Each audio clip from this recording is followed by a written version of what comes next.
Welcome to Gavel's customer showcase of Counsel Your Docs. Thank you all for being here. My name is Brittany Hernandez, and I'm your host for this session. I'm a lawyer, a Gavel expert, and professional no-code, low-code developer, a legal tech educator, and the global ambassador to law schools for Gavel.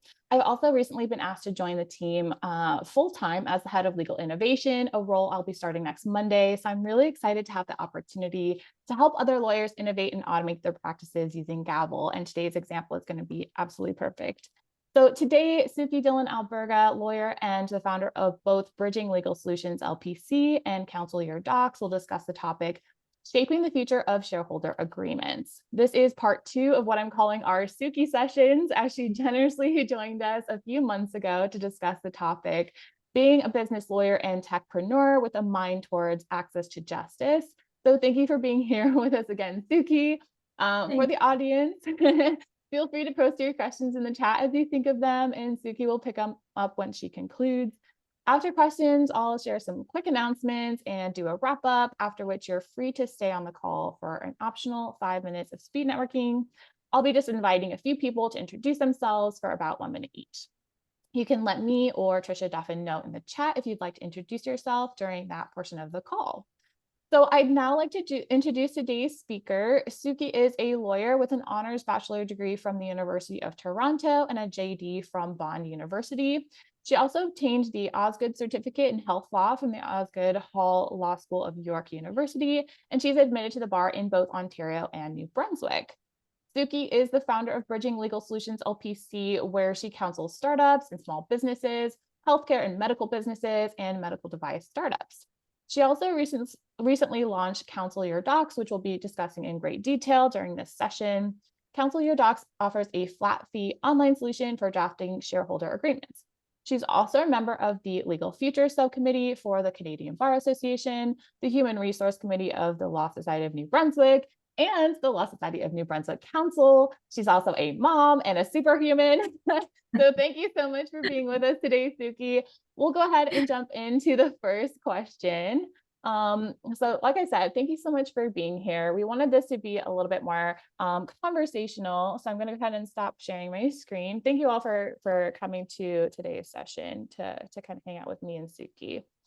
As I kind of gave a lot of the background of your, being a lawyer and a founder, I wanted to kind of bring us up a little bit to more recent times, which is around when did you first hear about document automation and Gavel and how this kind of concept of legal products? Sure. Thank you so much for having me on again. Thank you. And thank you for the kind words. I don't know if I deserve all of them, but thank you so much nonetheless. Yeah, absolutely. I think learning about document automation and just kind of building things just kind of happened with me on my journey with Counsel Your Docs. So if I could just explain that, it might give like more insight. So what happened was I'm a bit of a type of person that likes to think outside of the box. So before becoming a lawyer, I had a professional background in corporate and health sector. And so again, when thinking, oh, what am I going to do with, the law firm that I want to create and what I want to do? Again, I started to innovate and thought, okay, why not do a multidiscipline practice? And so I had to go through all those channels, learning how to do that and figuring it out and getting the permits from the Law Society. So that was challenging itself. So again, just being that person who wants to do things differently, innovate and push the envelope, it was kind of in me. So I got, as you know, I've been involved in the Canadian Bar Association Legal Futures Subcommittee and a few other interesting committees that I'm on and stuff. And I started to be in the circle of where people were talking about AI and innovation in our legal industry and learning from professors. And I just found myself going, okay, this is what our legal industry is thinking about, the governance issues and things like that that are happening. But then in the public perception, you're hearing from other tech companies and stuff, well, lawyers, all they do is push paper and overcharge. So it was a really negative perception of us. And that got my juices flowing, because I know when I talk to my clients, they always say to me, well, Sukhi, you always give us a little extra understanding of things from the business side and all that, and then the legal aspect of it. And they said, team, to appreciate it. And the other thing was that very important to me is that making sure that clients really understand their agreements. They really understand their terms. I don't necessarily let them go until they really get it. So I do have like an educational side of me to motivate and educate people too. So when I started to hear all this negative perception that was out there, it really started to get me rattled up. And so I reached out to a good friend of mine. Shout out to you, Zach, if you're listening or watching ever. And he's a lawyer, and he's in the tech world as well. And so I reached out to him and I said to him, listen, I want to build something. I have an idea, but I just don't know where to start. And he said to, and I don't think he took me too seriously at the time. He was like, hey, well, there's different platforms. There's like Python, and, there's document automation and like different ones. And Documate is one of them. And I said, oh, okay. So I decided I'll try Documate. And so I went in on there, started to do stuff, and started to do things a little bit differently. And found myself trying to figure out in coding too, even though you don't have to do much coding, but I still needed to figure it out the way I wanted to do it and what I was trying to achieve, because Counsel Your Docs is a educational tech platform. So that's what makes us completely different from the other document automations that are out there. And so having said that, I built it up. I went back to him and he's like, oh my God. And I was like, oh no, did I do something wrong? Like, what did I do?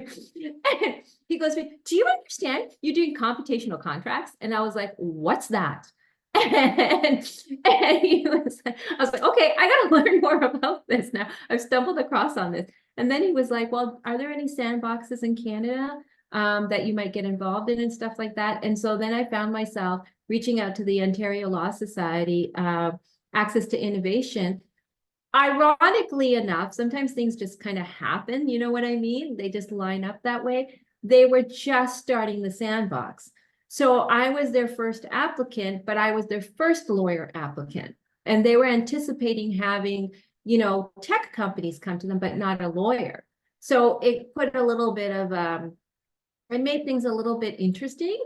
I can get into that a little bit more. I'm sure you're going to ask me more about that later. But and so I think for me, that's when the journey started. It was like, okay, I got something here. How can I make a difference? What can I do that's important enough to change the perception of the public, but also encourage and motivate our profession to still innovate in a way that works for the public and also works for us and has a positive image? And how do I do it collaboratively? So for me, those things were really important. That's super helpful to get that context, because it sounds like what you're saying is there was kind of this, you kind of encountered sort of this negative impression around lawyers, and you really kind of want to be that force and wave that helps to combat that through things like, having online platforms that focus on education and focusing on having a relationship with your clients, like you said, where you're like, you can't leave until you understand what we're talking about. And it's not about trying to make them lawyers. It's about them understanding what it is they're signing, what it is they're entering when they enter an agreement, how these documents kind of interact with each other. The relationship that you create in that scenario can build those positive relationships and kind of overall help with the image of lawyers across the industry. So it's really helpful that you're focusing also on that impact, how we can make an impact, not only on our clients, but also on the profession generally. And I'm really curious why. So, there are a lot of different ways to accomplish that. Maybe you build relationship with clients by doing, client breakfasts or lunches or lots of in-person stuff. But I think my curiosity really is around like, why did that boil down in your case to a digital product and platform that focuses on sort of education, digital solutions, flat fee, and so on? I think for me, it was like, okay, what can I do that will be impactful and positive, right? And how can I work with a lot of startups, and sometimes you have these startups that have awesome ideas, but they just don't always have the resources, right? To do it. So it was like, okay, and I have a heart for entrepreneurship. I come from a line of family of entrepreneurs. And so, you know, you got to have that grit and like that crazy optimism. And, you know, when you have something, you're determined and you don't give up and you do it. So it was like I felt like there were a lot of clients out there that could use and benefit from this.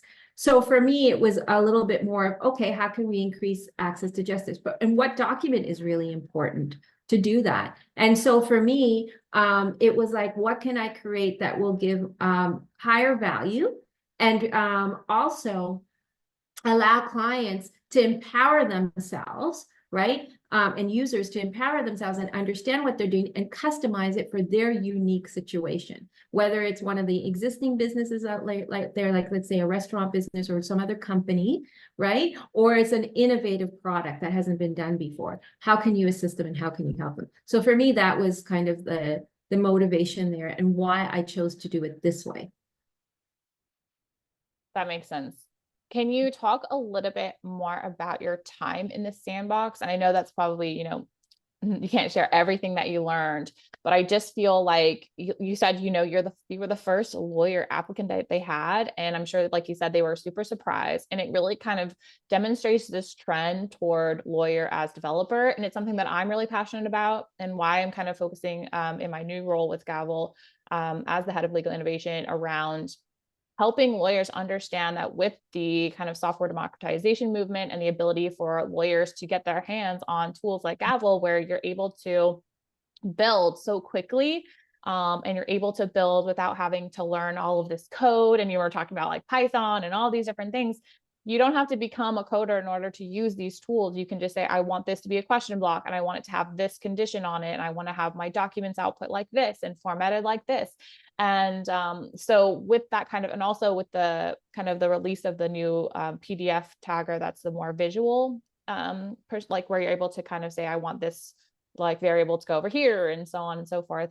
I think with that, we're able to really engage as subject matter experts into the space of providing these different solutions. So I think we're going to see more and more lawyers entering incubators and sandboxes and getting venture capital funding and really acting as legal tech entrepreneurs and sort of, you know, software developers in a way. So can you talk a little bit about your kind of time in the sandbox? Did you find that very valuable? Did you feel like there was anything that you learned that you could pass on to our audience today?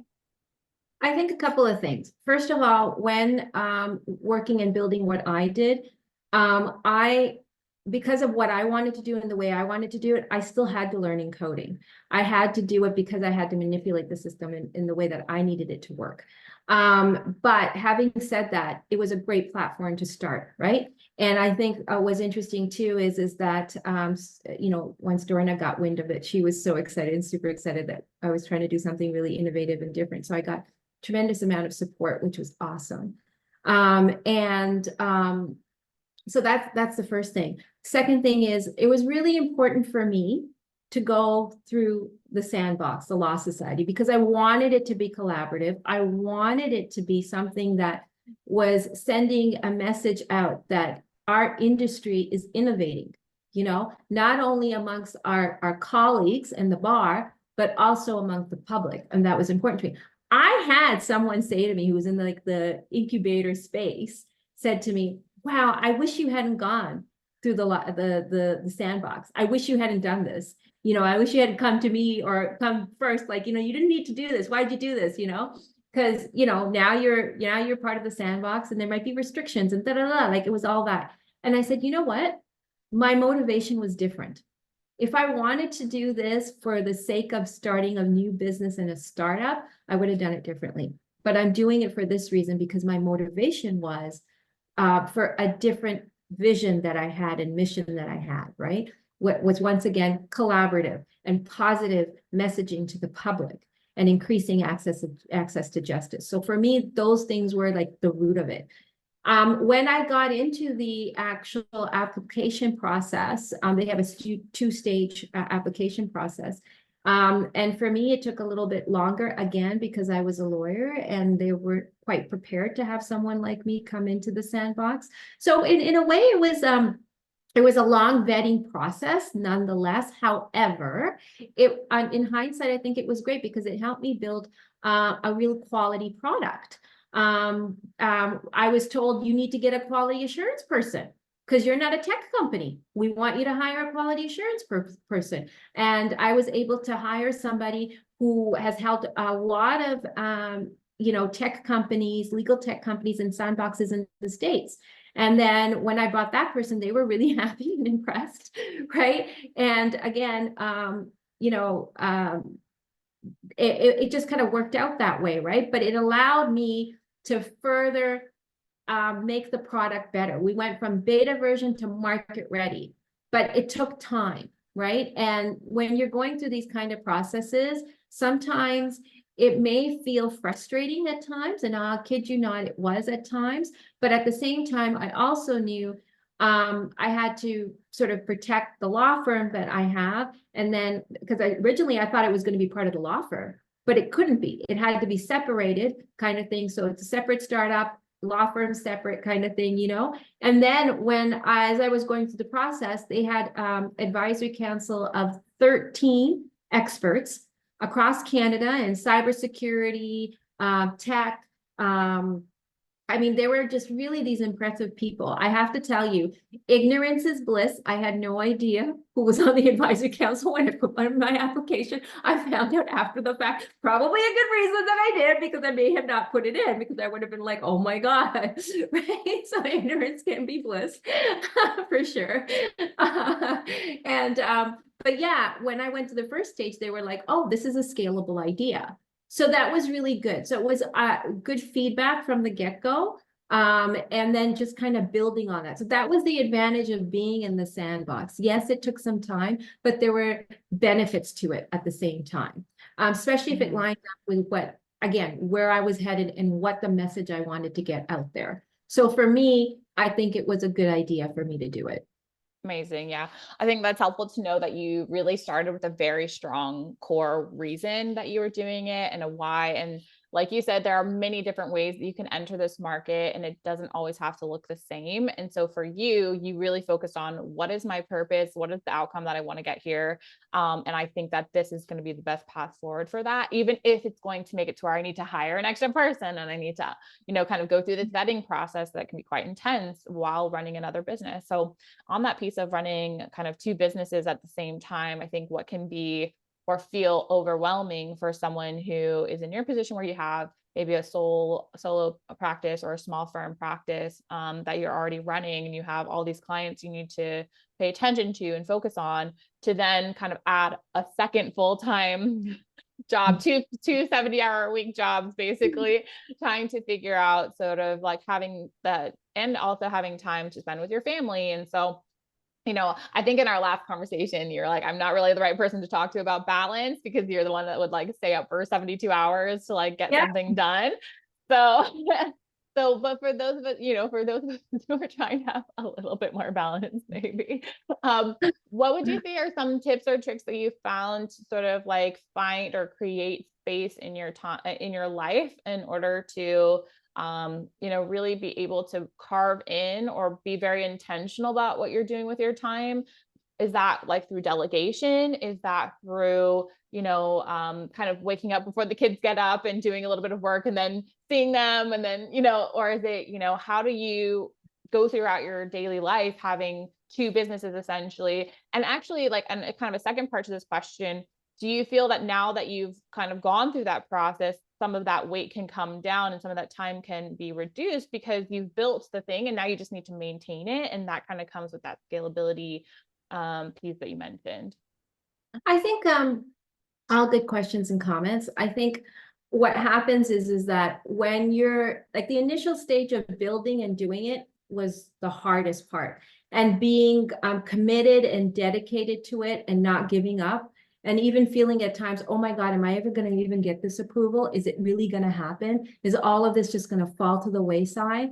But it's that, real determination, like, no, I got to keep pushing through. I got to keep pushing through. I got to get it across the other, like I got to cross the line, whatever it takes, I got to cross that line. So that was sort of my first phase of this whole journey. to do that, cross that line, no matter what. And yes, sometimes it means sacrifices. And so you do that. Now that I've crossed the line, it's a different phase now. Now it's kind of like, okay, I have, like, we launched officially January 15th. So yes, so now it's a different kind of hustle. It's a hustle getting in front of people, getting it out there, talking to people while running my practice. And yes, delegation is one thing that can be done. Other times it's still me. I still got to do it, you know, and I'm a mom of twins as well. So, you know, you just got to juggle what works for you. And I think everyone is sort of built a different way. The one thing I'm learning now that I've kind of, after all this journey, and because I don't want to burn out, nobody ever wants to burn out, is I think a great tip. And I think most people who are real entrepreneurs who go after things kind of thing will probably say this, is recognizing before you burn out. See those cues, see those things where you're trying to think, you know, and for me, it's usually like, okay, I'm a little tired. I'm not enjoying what I'm doing right now. I love what I do. I love what I do. If all of a sudden I'm not feeling it, and I'm like, okay, I'm getting close to burning out. Okay, stop, assess, what do I need to do here to take a break or change? What can I do? You know, and for me, it's always, I love being outdoors. You know, if I can go on a hike or something, no matter when it has to be, even if it's in rain or freezing cold weather, if I need to go out there, I'm going to go out there. Like I need to do that. I need to be in nature. So I'm going to do that. Do you know what I mean? So whatever works for you and identifying what you need, because again, and I think for lawyers, because we're such, we lawyers, doctors, accountants, we kind of are at this kind of level when we perform. We have to recognize that our health and our mental well-being is really important so that we can stay or maintain that level, right? And so sometimes it's just recognizing being kind to yourself, you know, and knowing when to do that. So I think those are the kind of the key things. And then being in the second phase, it doesn't stop. Do you know what I mean? If anything, it's full forward now. Because now you need to let people know that you built this thing for them. Absolutely. Like eyes are on you. You're going to be like, you think to yourself, oh my God, my colleagues are looking at this, because we also have for Counselurdocs, we have two streams. We have the public side, and then because of the recommendations of the last side in Ontario, I did for the law firm side, a stream, right?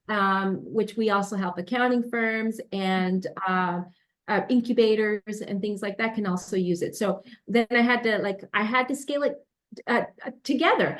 Originally, I thought if I was in the sandbox and maybe the duration time was going to be shorter, I would have done one and then done the other. Right. But because of the time frame and everything, it just had to be, it was just wiser to do both at the same time. So yeah, it still requires a lot. It's a different kind of focus and a different kind of energy, but nonetheless, it's still there. Right. And it's hustle, right? Right. It's always a hustle. And it's just how you do it. I think you have to love the ride. If you don't love the ride, it's going to be very difficult to stay on it, right? Yeah. You've got to love the ride. And you have to believe in what you're like, what the path is. Like you said, you said like, this is an all or nothing, like this is going to work or it's not going to work. But I think within that, there's kind of this need for flexibility, because like you said, you've kind of had to let this be flexible enough to allow it to change a little bit. Like how, you know, you had this one intention of starting kind of maybe consumer facing and then having to add on the second piece. To pivot. To be able to do two at once is quite a lot. So we're kind of running on time to kind of move on, but I wanted to really, before we do, really just focus on like, so who is this for? Like you said, you mentioned a couple of people, but who is this for? What does it do? So we can kind of get the nitty gritty of like, what is Counselurdocs? And then what is the future of Counselurdocs? Meaning like, are you going to add additional products? Are you going to expand in what way? Because right now you're really focused on kind of shareholder agreements. So who's it for? What does it do? And what's the future? Yeah, absolutely. Thank you. So Counselurdocs, it's predominantly, like I said, we have two streams. So for the public side, it's for startups and existing businesses where they can create their shareholder agreement, actually understand it, understand the terms because of an educational component to the platform. And it walks them through it and it helps them. And if they're going on the wrong end, it, it gears them back in and going, no, no, no, no, you got to do this, or have you considered this? Like, it's really guided, right? And it also gives them the confidence to know that, they're creating a document that's going to make sense for them and their particular business. Right. So that's for the public side. Now for law firms, I had the motivation to help law firms educate their juniors, their paralegals, and their articling students. So there's less supervision, but then, they're saving on costs, they're saving on time, and then they're learning, you know what I mean? And doing it like half of the time and doing it. So that all that kind of stuff was really important to me.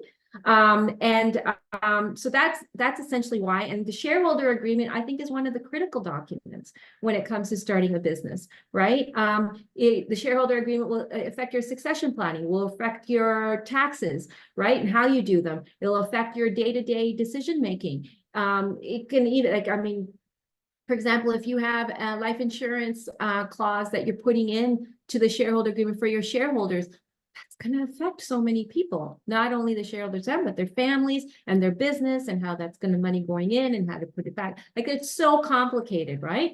So I knew the shareholder agreement was a very important document. And I thought that was a critical one to start with. We are going to put some more in the pipeline. It's coming. Again, we just launched. So it's all coming. One thing at a time. One thing at a time. And I do also want to include AI, but AI, I have a heart to do it in a more governance-minded way, because we are lawyers, right? What we put out there is important. Whereas other tech companies can just simply put stuff out there, but it's going to land back on our desks, right? How do you figure this out? Because we didn't quite, think about the hallucinations, the biases, and then the privacy data issues, blah, blah, blah. So for me, all that, I'm excited to continue to innovate.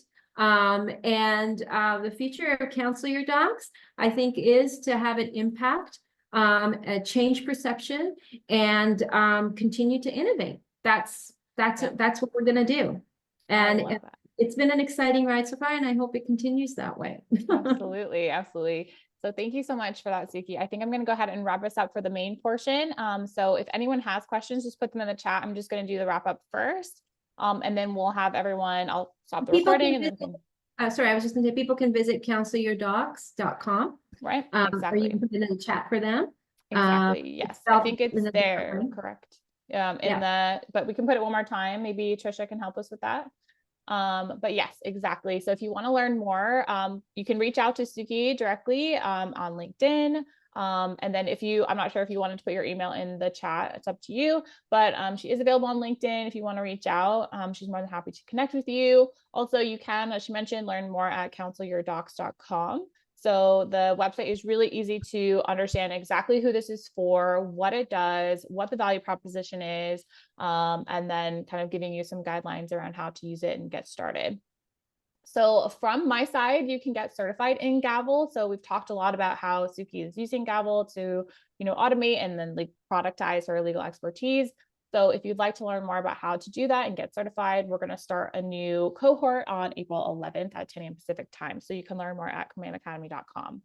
So from Gavel, we have a new visual tagger, which is now available for PDF, which is very, very exciting and super easy to use. So it eliminates a lot of the steps from our previous PDF tagger. So do check that out.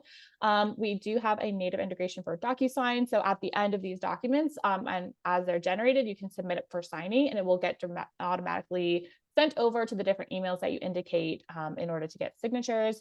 Also bundles. So you'll see bundles embedded on Sukhi's website for Counselor Your Docs. So that is how we're kind of, really moving people forward in the Stripe Connect phase of this, where you're able to really easily collect payments from people right away from a flat fee standpoint. And you can even tell the system where you want the payment to show up. If you have multiple workflows, do you want it before generating the documents in the second workflow, and so on. So this is really, really useful for controlling exactly where those payments come from and how much they are.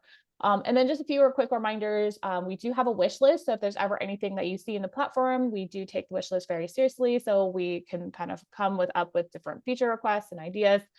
If you need any support, you can book a support call with Trisha or any of the customer service team, which I think Sukhi has mentioned. You've done Zooms with Caitlin and Trisha. We're always here. And then we have an active and supportive Slack community, which you mentioned the importance of community and really engaging with your friends who are kind of interested in innovation and how that can help get tips and tricks and all these different ideas for how you can innovate. You can also sell your apps on the marketplace. So we have, as Gavel has an online marketplace where if you have, instead of, maybe launching an entire business right now, you just have an idea for one thing that you want to have hosted, we can host that for you. So thank you so much for those of you that are here with us live and for those on the recording, hello.